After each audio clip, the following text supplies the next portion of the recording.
постоянная свалка. Тут и опилки сбрасывали, и весь мусор строительный, и лес, который, наверное, доски там какие-то или что-то ненужное. Наваливают, машинами целыми возят вообще, и диваны там, и холодильники, все на свете.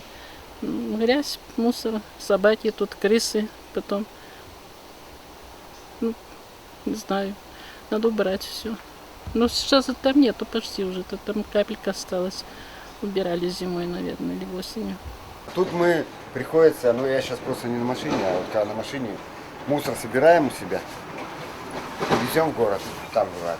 А здесь практически, ну вот, видите сами, что я могу еще сказать. Ну, а это... Все жалуются, вот, тащат. Там, например, вот на тех проездах поставили баки, ну специальные баки, но мусорные. Ну там скидываются, собираются, там какой-то денег. И потом туда сваливают, потом за город вывозят на свалку.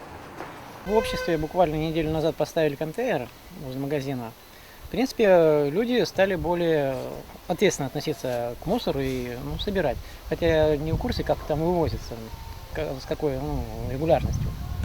Вот. А так мы стараемся вывозить на своей машине свои мусорные контейнеры в городе. Вот. А так, чище стало, да, не спорю. Что раньше было, как проблема решалась?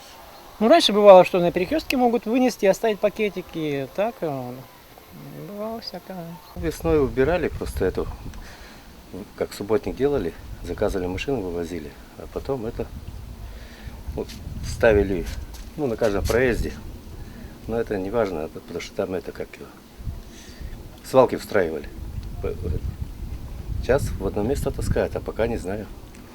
Потом уже меньше зеленой зоны, все заваливают, кидают. В каналах меньше мусора.